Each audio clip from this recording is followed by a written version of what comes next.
Attention all subjects, the Warlord is back again, baby. Sorry for the wait, fellow subjects and fellow officers. And this time he, in all his wisdom, gives you a broadcast of his latest conquest. A Tom Clancy tactics game. That's different. What's next? It's set in 2020? Oh god it is. Well, it couldn't get any worse than it was. What? No. Oh god, no.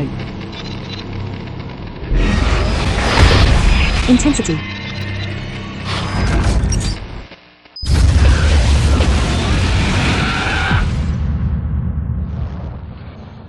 Shut the fuck up and have a nice day. Yeah, quick question before we start this broadcast. Who is this guy? I've seen him so many times ever since I played this game back in the day and every time I boot it up. And I don't have any idea what his purpose to the story is. So as you probably would have guessed by now by the title of this broadcast, I, the Warlord, is talking about Tom Clancy's EndWar.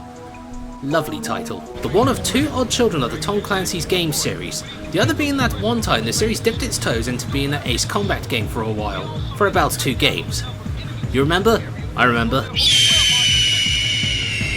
Also got nearly as outlandish with an entire mercenary air force attacking Washington DC. Anyways, getting ahead of myself and off topic. EndWar is the only tactics game with Tom Clancy's name on it, and it plays and looks very similar to another RTS game also published by Ubisoft. Talked about it a little while ago, and it's my second most popular video. It's the very underappreciated World in Conflict. Great game, recommend. Not only just because of its publisher ties, but also the way units are deployed, the ways battles are fought in a hectic and real-time manner. Not so much with the immense level and unit detail though. EndWar was produced by Ubisoft Shanghai and was released on February 29th, 2009 for the super extraordinary Xbox 360, the subpar PlayStation 3 and Windows PCs, only available via Steam nowadays. Set during a hypothetical Third World War in 2020, Jesus Christ, you couldn't make that year any worse, could you? Between 3 superpowers, Europe, USA and the other one, in a very Euro-Atlantic centric World War. And the rest of the world just watches awkwardly. This game is portrayed in a very serious, straight-faced manner in all its grim glory.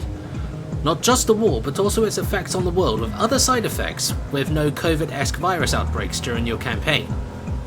In a 2009 game. Calling influenza M quarantine measures only partially successful, the health ministry is recommending that citizens stockpile food and minimize exposure to potential carriers. And upon its release, this game received an overwhelming meh. Not exactly setting the world on fire, no pun intended, but I know many people look fondly back to this game as not only just an oddity in the Tom Clancy's library, but it was just good at what it did, doing what it set out to do, and with a few interesting changes that made the game slightly extraordinary, and those features being never seen since then. More on that another time. Personally, I remember first stumbling across this game via the downloadable demo back on the Xbox 360 marketplace. Intrigued by the fact it's another console tactics game alongside the Command & Conquer games I played, Red Alert 3 and Tiberium Wars, great games, and its gritty sci-fi near-apocalyptic vibe, it struck a chord with me.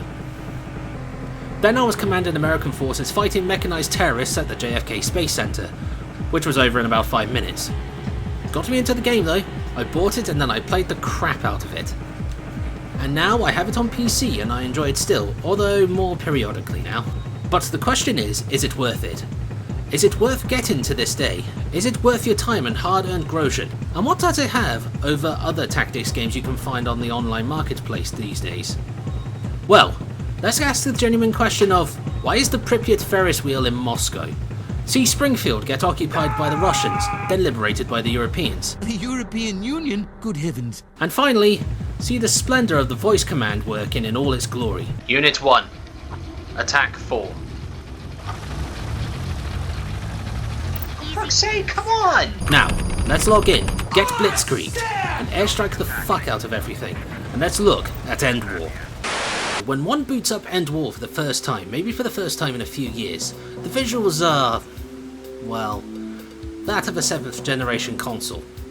You know what I mean? Nothing groundbreaking really, but when visual fidelity is needed, it can look good, but never the insane levels of detail seen in World in Conflict. Before discussing the many maps that you will traverse, command and kill across, you will notice a cyber theming, clearly highlighting this war is in the future, where computers and cyberspace will be as important to influence in future wars, as well as troops, artillery and tanks. You'll notice in the cutscenes with signal disruptions, fuzzing and corruptions. Venture too far from the map and you will notice a cyberspace mesh blocking you from venturing beyond the battlefield. Even when you upgrade your troops in the campaign, more on that later, your battalion is displayed within a separate cyberspace in all their mechanized glory, like they're in the Animus awaiting their next mission to fight the Templar Order. Yeah, computers are the future. Moving on, there's a variety of maps to fight across in EndWar, with each one providing different terrains that enables different tactics to use in the field and utilising certain unit compositions to ensure personal victory. Plenty of things to see as you tour across the various war zones. Destroyed cities, contested industrial sectors, military bases, European forests, southern US swamps, and the cold northern European winter tundras. Each battlefield also has plenty of terrain varieties that can be used to enhance your unit's fighting potential and survivability. See those roadblocks, vacant buildings, forests, bomb craters, and various chest-high cover? Put infantry there and BAM! Improvised gun emplacement as highlighted by a shield icon. If one wants to look closer at the map's level designs, there is a little bit of storytelling. Give a sneak peek on what this place once was before war disrupted everything. Destroyed units from the past battles. Grounded military craft, sunk civilian ships, police car blockades, bodies of soldiers, remnants of a once idealistic past. Most levels clearly highlight how screwed this alternative world is, even prior to this Third World War. Some levels are extremely pretty though, despite the somewhat rather drab colour palette of the many levels. Fight within the Nordic North and your eyes are blessed by the Scandinavian tundra at its best. Rodan and Rovaniemi are just amazing visually. 2 winter wonderlands, complete with the northern lights. You'd expect Diddy Kong and pals to be racing across these landscapes due to how beautiful they are. There are others as well that are visually pleasing or just seeped with atmosphere. Thessaly's fauna and landscape is majestic and radiates with springtime coziness. Paris is ruined from intense fighting. Wrecked vehicles, pillars of smoke blot out the sun under an almost nuclear winterish-like sky, and the city's stylish architecture is destroyed and pockmarked with bullets, as the Eiffel Tower overlooks the battlefield on a forlorn vigilance. The battlefield design and atmosphere resembles Berlin in the final days of World War II. And finally, Sevastopol. Under the cover of night and a downpour, the battlefield has a very Splinter Cell kind of atmosphere where sneaking almost seems mandatory to win the fight. Except you're driving around in Leopard tanks on a raid. But where there is good, there is bad. With a yin, there is a yang. If you once again delve closer to the maps and level designs of the game, you will notice some glaring issues. Not enough to stop you from playing the game, but issues you can never shake off from your mind. 1. The drab colour palette of some maps. And an obvious one to explain. Since this game was released around the late 2000s and the art design is meant to be realistic, that means lots of grey, brown and washed out tones of once vibrant pigments. You know, just like real life. Probably the most obvious of shortcomings you'll notice are the maps. These maps are constantly recycled, and as you campaign through your campaign, it becomes oh so more obvious and can make the game very repetitive to play on long bursts. Here's some examples. Here's Croatia, Portugal, Ireland, and Latvia. Notice any differences? Besides the skybox? No, me neither. Here's another example. Here's a battlefield in Thessaly, Greece, and Glen Alblin in Scotland. See? The same. Except the skybox. Trust me, once you notice it, you can never unnotice it. What else? Oh yeah, map destructibility is a little bit tamed compared to other tactics games. Individually, it's fine. Buildings crumble under constant bombardment until they collapse in the dust cloud, and trees are set alight after being hit by supporting fire. But if you deploy a WMD into the fight, it's really tame, leaving only a blackened crater. A bit underwhelming and really neutering their so-called power. What else? Some maps seem large and the player may be expected to fight a sprawling fight across these entire maps. But no, only a small segment of certain maps will be truly used. And finally, you will see units drive through and out of map scenery, and occasionally each other. And all this can be found in game if you have the peace and time to even bother looking into the microcosm of this tactics game's map. But since you'll be busy trying to win the fight and react to any danger heading your way, you'll barely notice it. If you do notice it, however, it will seem more surprising and rather humorous when noticed, breaking the grim World War III setting. So, what about the units you'll be screaming and clicking orders to? How do they look? Visually, each of the units you'll command have a distinct design, and if any military buffs and enthusiasts take a closer look, each unit has a familiarity to their designs.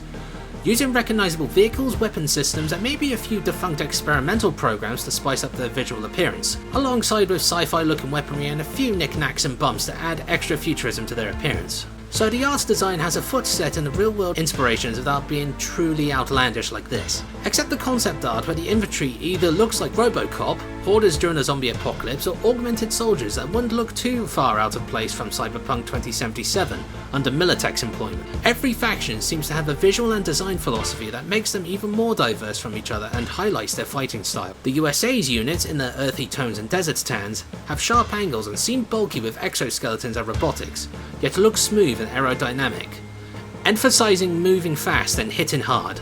The Jack-of-all-trades faction. The European Federation, my favourite faction, in their Peacekeeper blues are sleek, light and angular, relying on speed and quick strikes, yet won't last long in a full fight.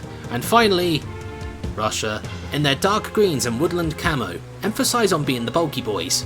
Big, boxy, bristling with weapons like they're from Mad Max, and with clear echoes of Soviet vehicular design with a few cheeky red stars and Soviet-era equipment here and there. The Russians look a bit more ragtag compared to the other forces, and emphasise heavy armour and crushing their foes, until they die from entrenched engineers. And when you see your battalion fight alongside your allies of the regular army, they look more like superheroes in comparison and do make the regular army units look rather mundane and boring. But overall, the visuals are okay, if a little mixed. For the most part they are fine with good map designs and clear and distinctive unit designs that differentiate from each faction. But it can be underwhelming in some other designs and maps can be recycled more than just once, making some battles very repetitive. Now that's out of the way, let's discuss sound. I like the sounds of that. Speaking of sound, so, the soundscape of EndWar is like that of the visuals. Very strong in some respects, yet not so good with others.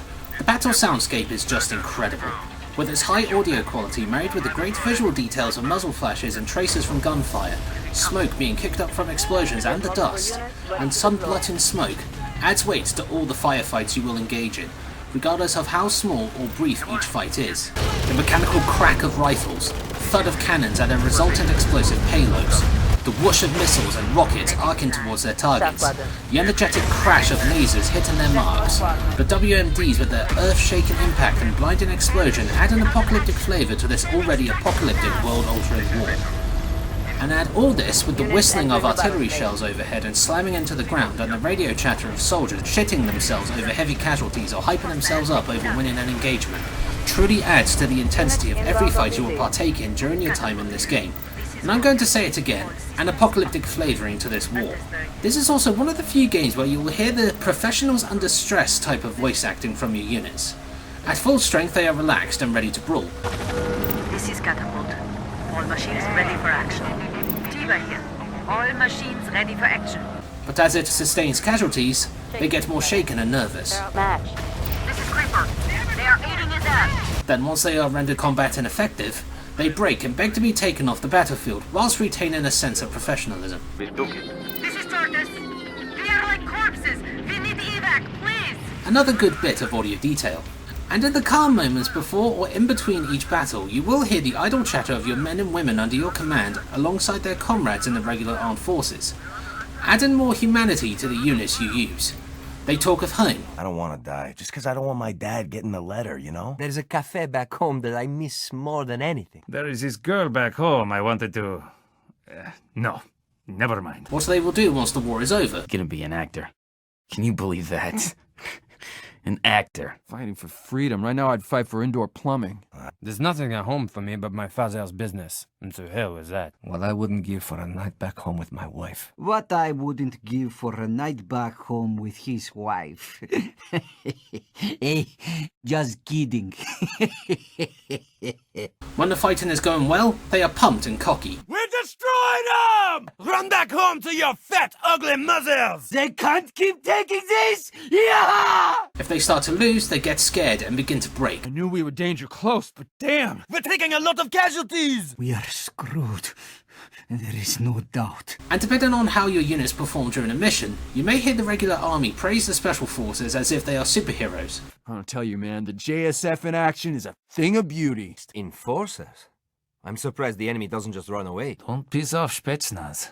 They eat their own. Yet if things get worse, you'll hear that hero worship just collapse and the regulars just fall into despair or deride and ridicule the so-called special forces. Well, looks like JSF stands for junk suck and... Hey, don't look at me like that. Those are the enforcers? That's embarrassing! Spetsnaz. No thank you. I'll stay here and live. Very good detailing, really. One you would probably never notice during your time playing the game and making sure your troops survive, for taking your eyes off them is very ill-advised. What about the voices? The voices on screen, I mean. Yeah, it's good, if not drowned out by the music and ambience.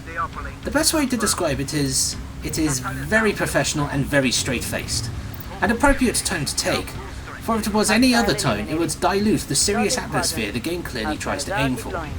From the generals and NCOs to the troops and units on the ground, every line uttered is very matter-of-fact, no bullshit or funny quips.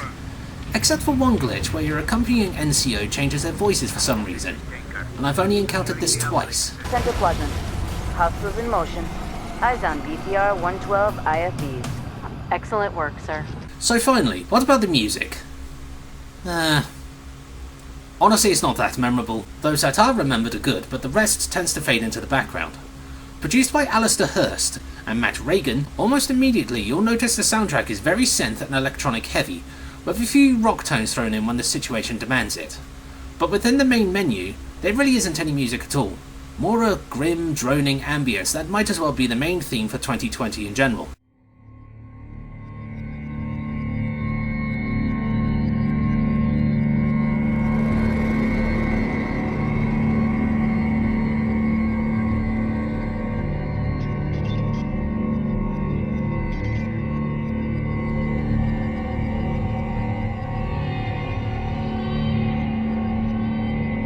Each faction also has a theme of their own, and to me, this is the more memorable segment of EndWar's soundtrack. The theme of the JSF sounds very heroic and action film-esque, with little touches of rock music, electronic, and western influences. It also sounds like an old gunslinger taking up his guns for the final fight.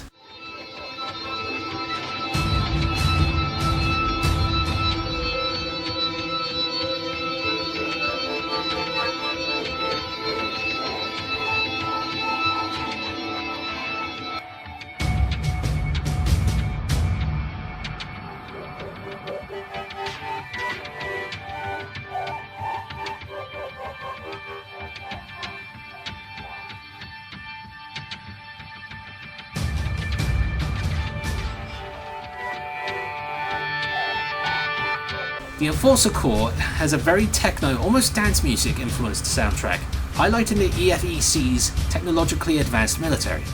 Yet despite its theme, there is a darker undercurrent to it. Also, this track is my personal favourite. You know, I tend to be biased towards Europe for some reason.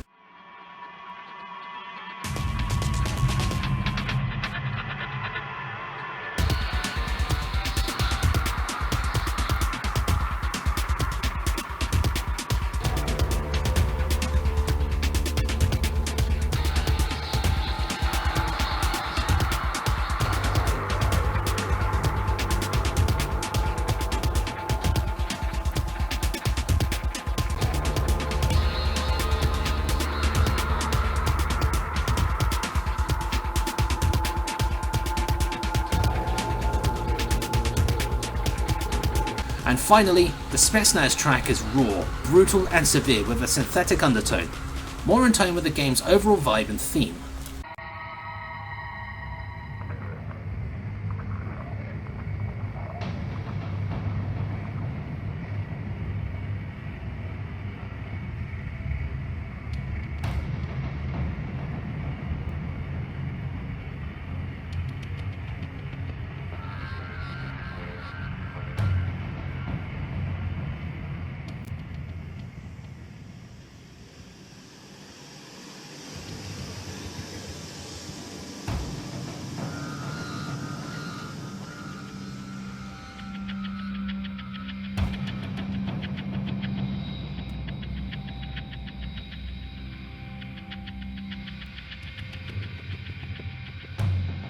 Overall, the game's soundscape is fine.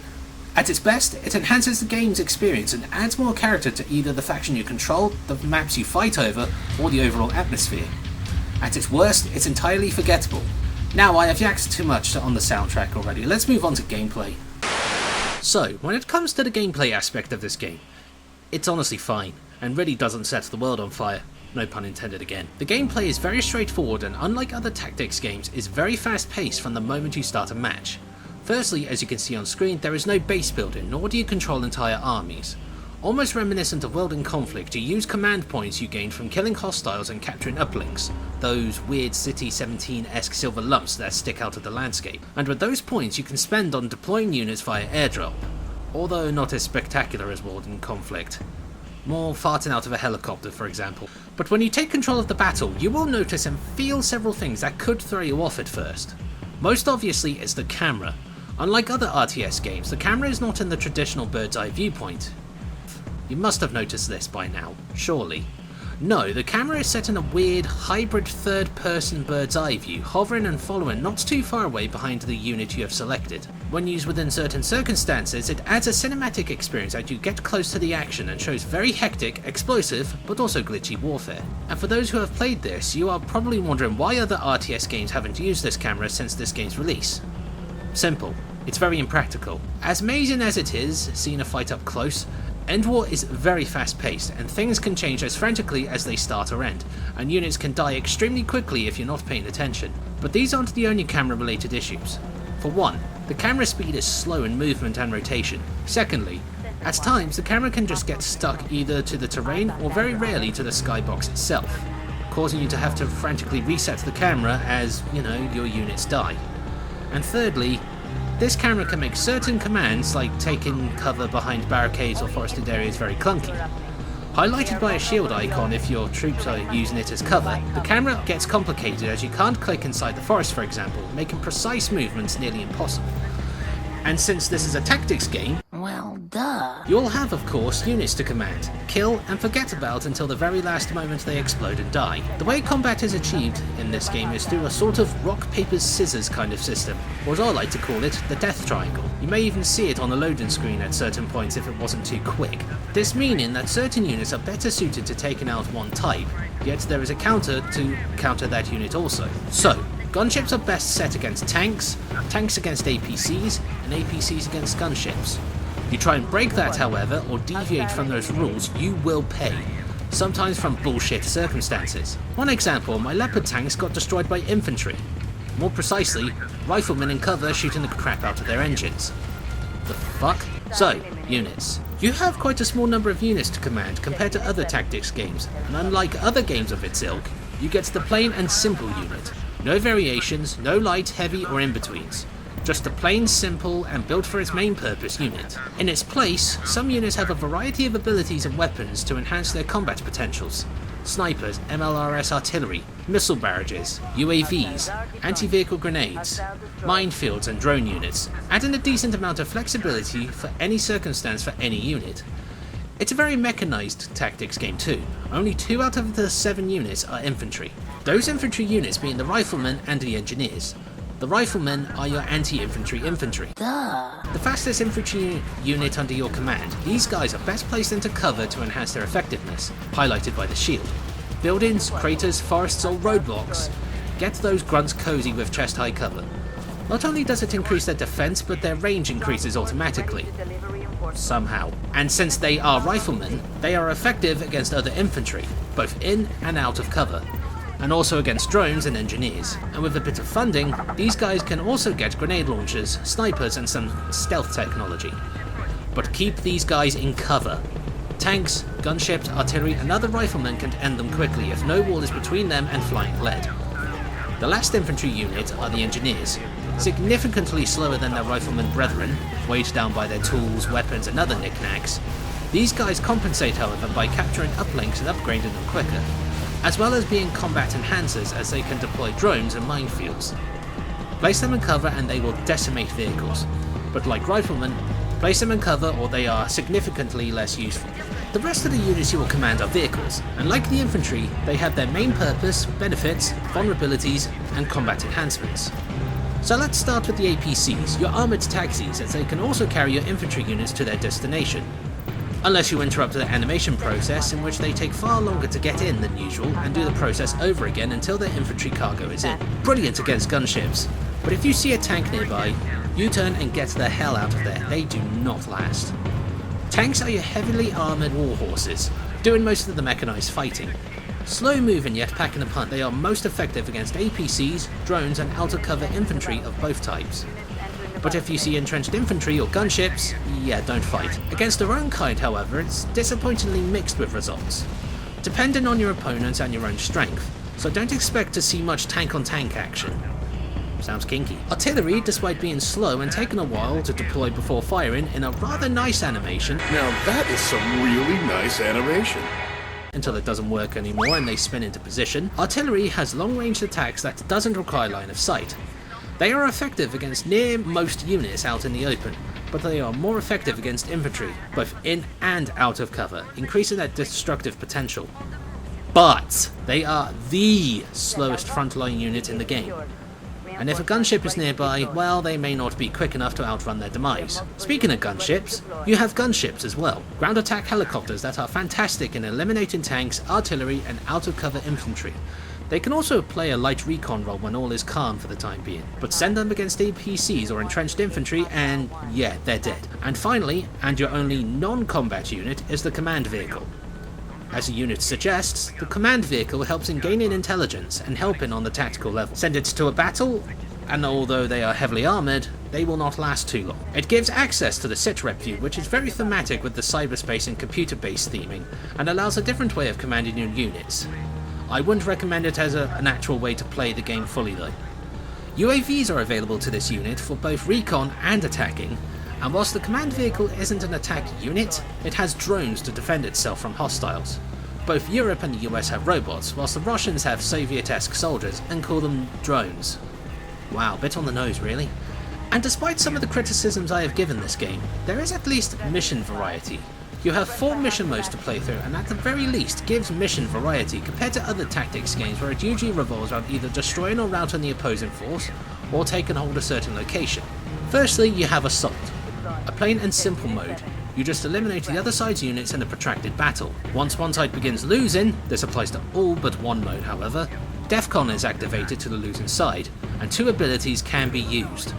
Crashing an uplink, permanently disabling an uplink from the rest of the match, and ridding the installed upgrade and established LZ of the said uplink, and a WMD. Kinda states the obvious really, a fuel rod hammer of Thor of the US, the ion cannon of Europe, and the fuel air missile of Russia. The other side can then use it in retaliation.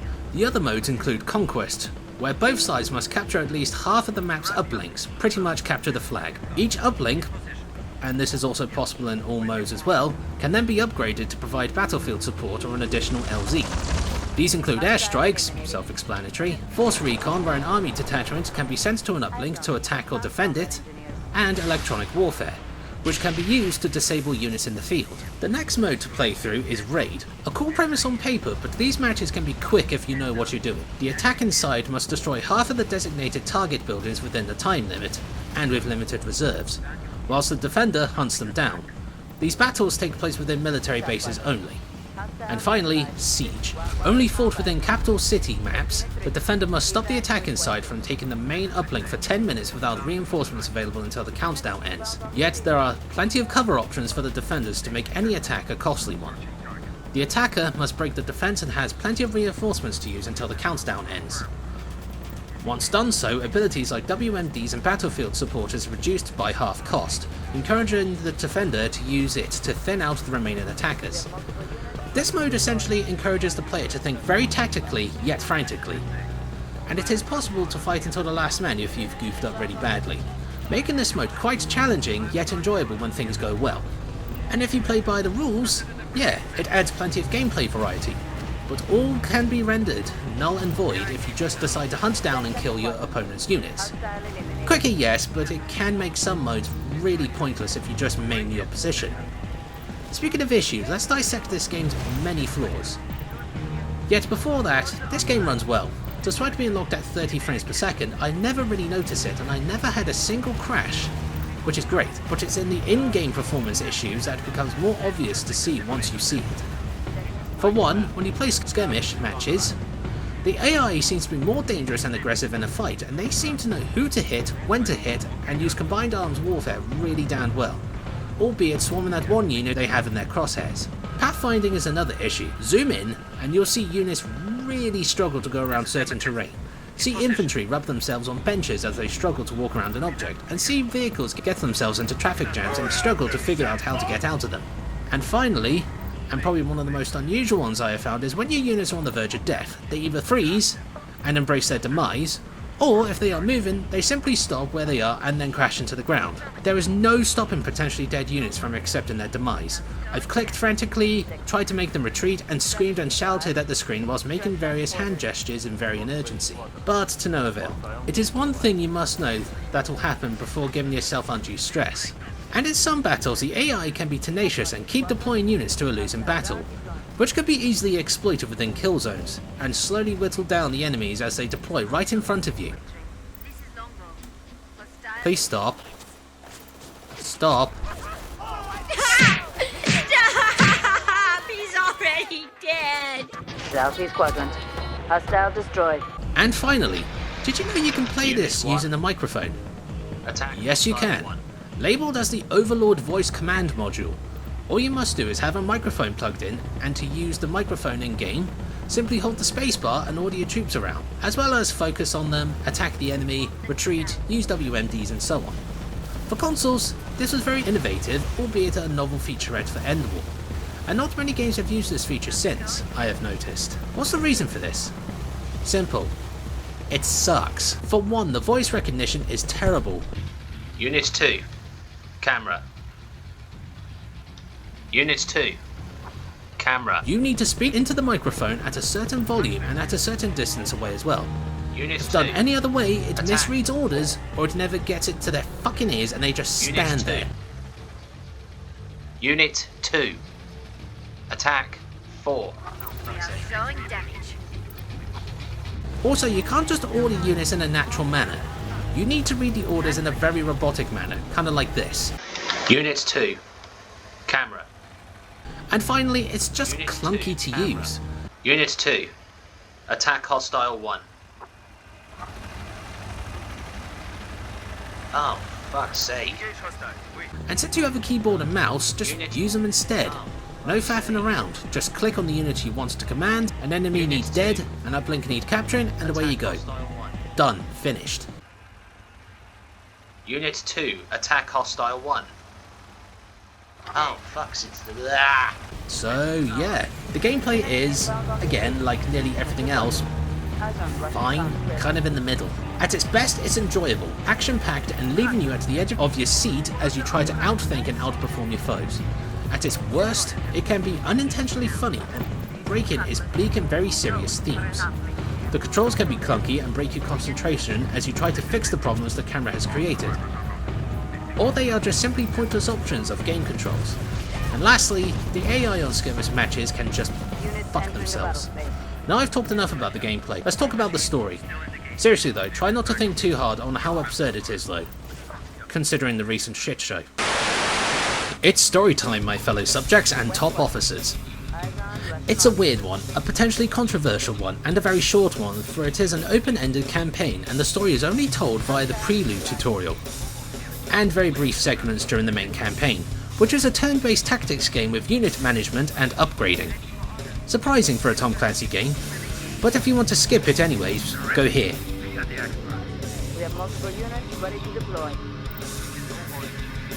Oh boy, here we go. In 2016, nuclear terrorism in Saudi Arabia kills 6 million people and, less importantly, fries the oil, leading to a protracted energy crisis. In 2017, the joint US-EU missile shield goes live. After successfully intercepting a volley of nuclear missiles, nuclear war is considered finished. Meanwhile, Russia rises in power and wealth as they become one of the major suppliers of oil and natural gas. With this increased wealth, Russia modernizes its armed forces to an extent not seen since the Cold War. In response to the energy crisis, in 2018, Western Europe federates into the European Federation, excluding the UK and Ireland, and they form their own federation called the Commonwealth, becoming one of the richest, most populated and technologically advanced nations in the world. And in 2020, America begins construction of the Freedom Star military space station, breaking the 1967 Outer Space Treaty, allowing US troops to deploy anywhere on Earth within an hour, and greatly upsetting the balance of power, and the three superpowers watch each other's moves with great suspicion and with fingers on the proverbial trigger. The end has begun. Yeah, and notwithstanding recent events, this story is fucking weird and incredibly dumb. And it doesn't help it's so serious in its storytelling. Can't tell if that's either funny or just adorable. Anyway, the tutorial segment, known as the Prelude to War, highlights how World War III began, and it's as equally as dull. The story begins with very heavily armed terrorists, of course it must be terrorists, attacking various targets across the territories of all the three superpowers. In Europe, which gets the full brunt of it, there are attacks in the Istra Badlands in what was Croatia, and the Rosenberg refinery. In the US is the JFK Space Center. Conveniently, on the day the Freedom 4 lifter is scheduled to lift off to complete the station. And in Russia, the attack is aimed at the Dukovany geothermal plant, although the Russians seem rather blasé about the attack. They are about to attack, General. Finally, 12 minutes behind schedule. Their name is no joke. They even forget to show up on time. You heard about the other attacks, huh? The US and Europe have been hit as well.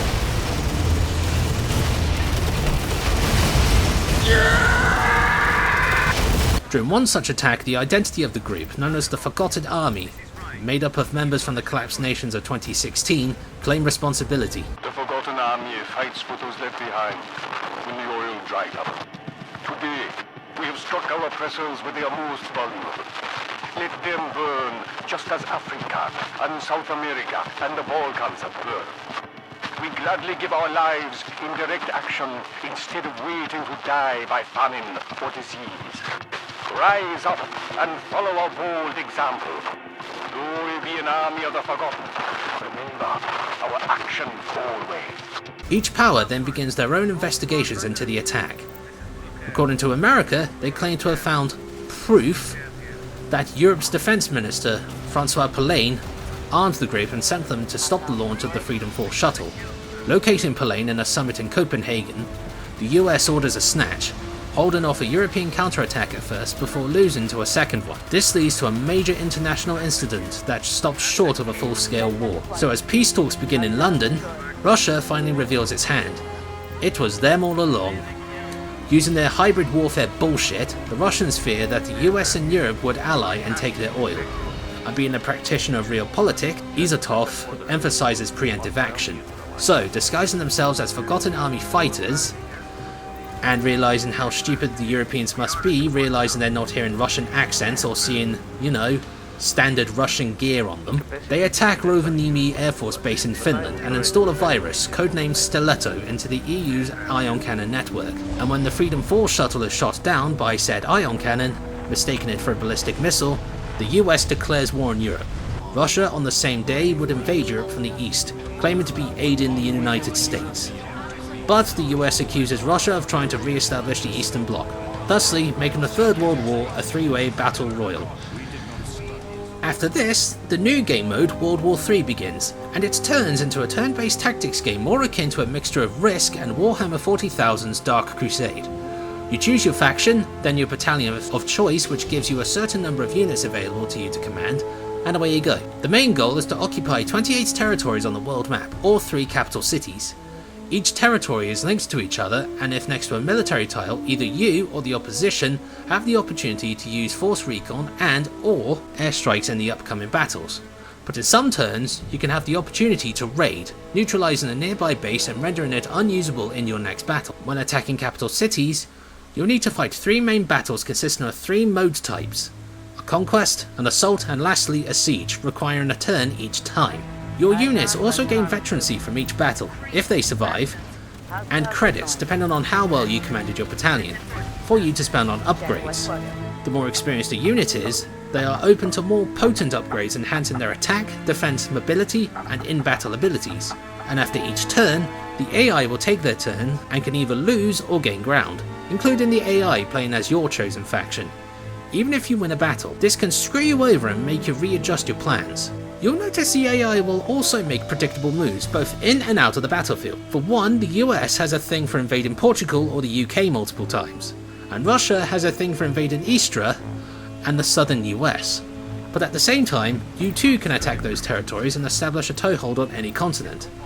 So you'll have weird scenarios of Russia and Europe fighting over land in the US. Can you imagine the sheer confusion of resistance fighters anywhere witnessing this bizarre situation? And finally, as your game progresses, you'll get snippets of the world around you and how they react to the war. In other parts of the world, you might see them declare neutrality, You'll see global warming heating up, calls for peace duly ignored, and a mysterious virus rampaging across the world not reminiscent of COVID-19. And lastly, you'll get faction-specific snippets of world building, depending on if you're winning or losing. If you're winning, expect praise, blind patriotism, and pointing and laughing at the other powers for losing. If you're losing, expect blames of foreign interference and traitors. And as the game progresses further, expect to hear more internal disturbances from the other side or your own, including protests, riots, an assassination attempt on the faction's leader, martial law, casualties, an armed revolt, and nuclear terrorism. Yeah, have fun. So, what is my overall closing remark on this game? Is it worth your time? Do I recommend this game over something else like Dark Crusade or World in Conflict? Well, not really. But this game is very cheap at only £8.60 when not on sale. And it is an oddity amongst the vast Tom Clancy library of military shooters, stealth games, and mass-produced open-world fluff. So that is one reason to give this game a try at least. That, or you just want to relive this game you last played in your younger days. At its best, it is action-packed and explosive like a Michael Bay movie and truly adds weight to the battles as a life-or-death struggle for global supremacy. At its worst, it's glitchy, the controls are heavy and clunky, that can compromise your gameplay. And the story is just so meh and quite funny if you really want to overthink on it like I do, and realise it can turn its serious theming on its head. So there you are, my latest conquest of EndWar, an alright tactics game that I'll come back to every once in a while, or a few years from now. Anyways, thank you for your patience, and I feel really sick for saying this. Be sure to like and subscribe to this channel, and to keep up to date on more broadcasts to come. Next one will be on something more upbeat, and a truly nostalgic game. It's 2 reaching its 20th birthday this year. Which one? Well, I left a few hints throughout the video, but I'll leave it up to you. So until next time, this is the Warlord, signing out.